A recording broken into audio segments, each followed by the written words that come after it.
Assalamualaikum warahmatullahi wabarakatuh. Salam sejahtera untuk kita semua.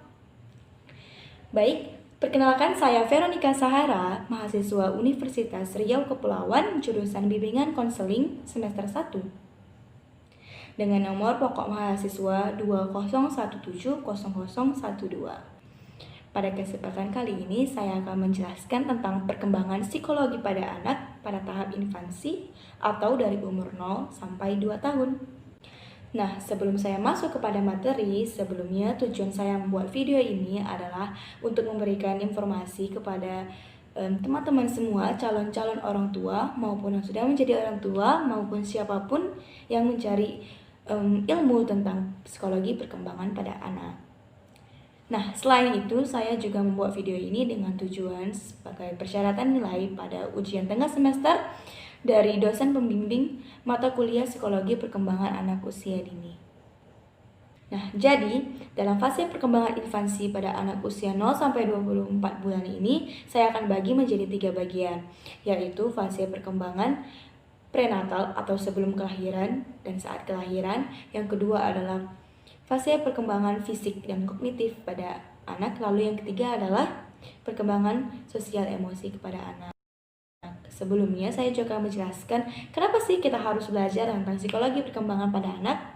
Kenapa sih kita nggak biarin aja anak itu tumbuh dengan sendirinya, toh nanti dia bakal belajar dengan sendirinya. Tidak teman-teman, nah jadi tujuan kita mempelajari psikologi perkembangan adalah agar kita sebagai calon orang tua atau sebagai calon pendidik atau sebagai siapapun itu bisa mengerti bagaimana cara yang benar dan tepat dalam menghadapi masalah perkembangan psikologi pada anak.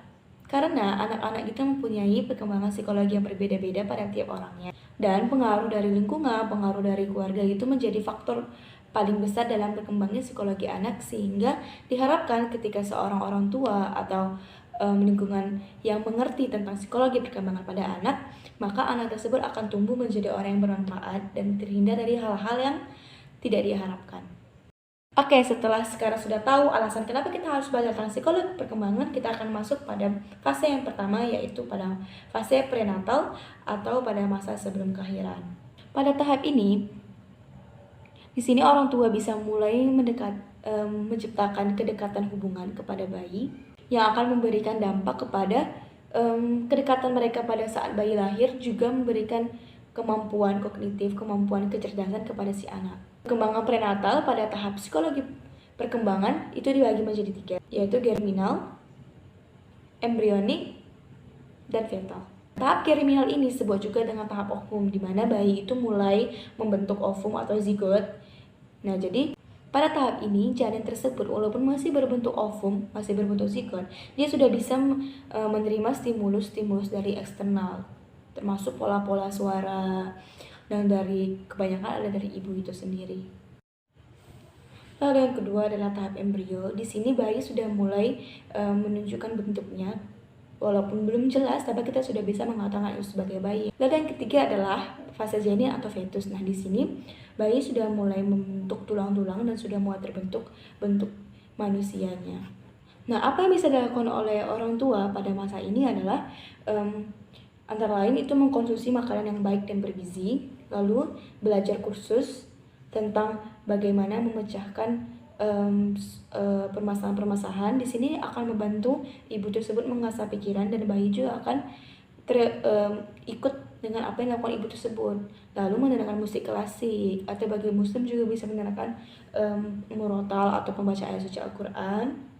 Lalu yang bisa juga membacakan cerita-cerita positif. Nah, jadi walaupun bayi itu masih dalam perut, ibu itu bisa mulai melakukan storytelling kepada bayi, sehingga perkembangan bayi itu akan bagus. Tahapan selanjutnya yaitu pada tahap fase kedua, itu perkembangan fisik dan kognitif pada bayi. Pada fase infansi 0 sampai 2 tahun, itu ukuran bayi pada awalnya hanya sebesar biji kacang, baru akan berkembang sampai masih dalam ukuran kecil. Makanya di sini disarankan ibu itu memberikan ASI eksklusif dari umur 0 sampai 24 bulan. Tapi apabila si ibu tidak bisa atau tidak memungkinkan untuk memberikan ASI, tidak mengapa jika memberikan susu formula. Tapi kenapa bayi itu lebih baik diberikan ASI? Karena ASI ini keluar dari hormon yang disebut dengan hormon cinta. Nah, jadi ketika ibu itu memberikan ASI, maka si bayi akan lebih baik tumbuh kembangnya dan lebih baik daya tahan tubuhnya. Nah, karena ASI ini dikeluarkan oleh hormon cinta, maka saat ibu dari masa kehamilan sampai masa kelahiran, ibu itu tidak diperbolehkan untuk stres. Karena ditakutkan apabila ibu mengalami stres, maka ASI tidak akan keluar.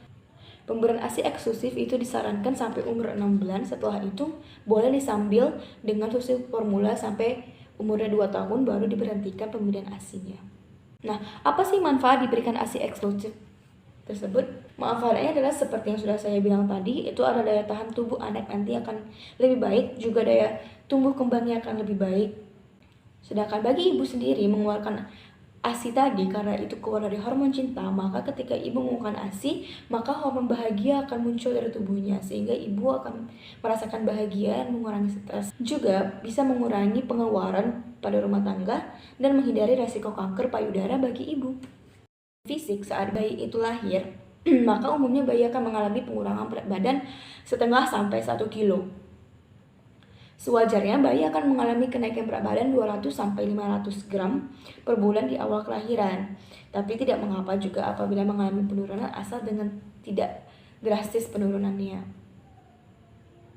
Nah, ada nih hal yang sering dilakukan oleh orang tua atau lingkungan sekitar yang sebenarnya itu nggak dibolehin, yaitu mengguncang bayi. Jadi ketika bayi itu diajak bermain, jadi bayi itu diguncang atau agak dilemparkan ke atas. Nah, itu sebenarnya tidak boleh pada masa bayi 0 sampai 2 tahun ini. Itu adalah masa-masa no sex, yaitu tidak boleh diguncang.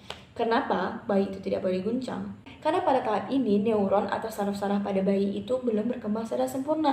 Ditakutkan apabila orang tua mengguncang bayi, maka bayi tersebut akan mengalami penghambatan pada perkembangan neuronnya.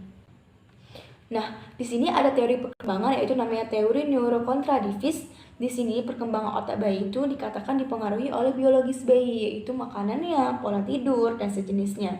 Dan perkembangan apabila pada saat bayi, yaitu pada saat kecil ini ada perkembangan yang tidak dilewati dengan baik, itu akan menjadi utang atau akan menjadi hambatan pada saat dewasa nanti.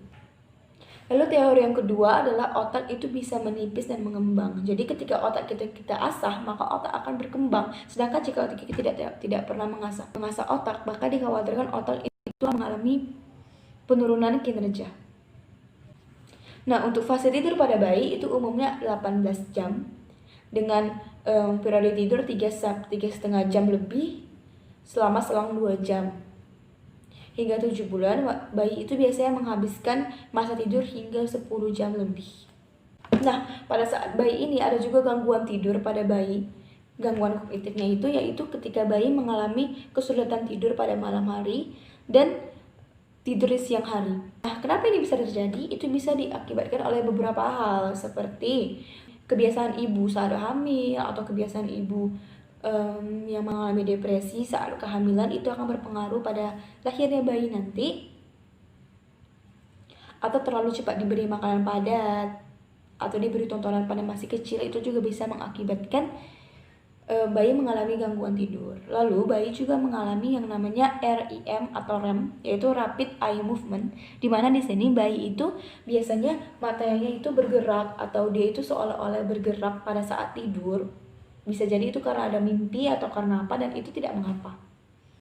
Untuk nutrisi pada bayi pada masa umur 0 infansi ini, ada baiknya orang tua itu mencari ilmu tentang apa yang harus diberikan kepada bayi, atau bisa juga ditanyakan kepada dokter atau bidan yang membantu persalinan. Karena untuk nutrisi bayi ini berbeda ya pada tahapannya. Nah, ini makanya sebaiknya bayi itu diberi ASI eksklusif sampai umur 6 bulan, baru dibantu dengan makanan pendamping yang sudah disarankan oleh ahli gizi.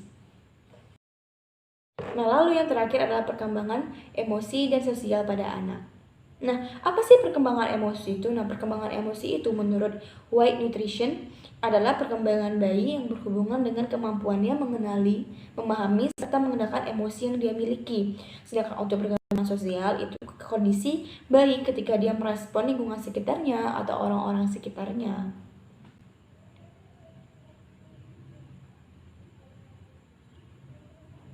Pada awal kelahiran, bayi akan merasa lebih nyaman ketika dia didekap oleh ibu atau oleh keluarganya. Ini menunjukkan perkembangan emosinya bahwa dia akan lebih nyaman ketika digendong. Nah, ini akan berubah seiring dia bertambah usia. Jadi ketika dia sudah mulai memasuki usia 10 bulan misalnya, dia akan mulai merangkak, dia mungkin akan menolak ketika kita menggendongnya karena dia memilih untuk lebih berjalan. Nah, di sini ada perbedaan, terdapat perbedaan emosi sosial dari anak tersebut. Juga ketika anak itu menolak ketika digendong oleh orang yang tidak dikenalnya, di sini kita bisa memahami perkembangan emosi sosial. Dan jika mau mengetahui lebih lanjut, bisa dilihat video saya sebelumnya. Saya sudah menjelaskan fase-fase perkembangan emosi per tahapan dari bulan-bulan tertentu di mana perkembangan perubahan itu terjadi. Nah, teman-teman, kita sudah sampai di ujung video. Jadi itu hal-hal yang perlu diperhatikan, perlu teman-teman pelajari ketika ingin memahami tentang psikologi perkembangan pada bayi. Nah, untuk informasi lebih lanjut, teman-teman bisa searching-searching di Google atau baca-baca buku tentang perkembangan anak, atau mungkin lihat video-video saya sebelumnya yang sudah saya upload. Nah, untuk apabila ada kekurangan, teman-teman bisa bantu koreksi saya di kolom komentar, memberikan saran bagaimana, apakah ada yang salah dari apa yang saya bilang. Dan jika ada kesalahan kata atau kesalahan informasi, saya mohon maaf. Saya masih manusia yang penuh banyak salah dan saya masih banyak belajar. Dan juga terima kasih teman-teman sudah nonton sampai akhir. Kita ketemu lagi di video selanjutnya. Sampai jumpa. Assalamualaikum warahmatullahi wabarakatuh.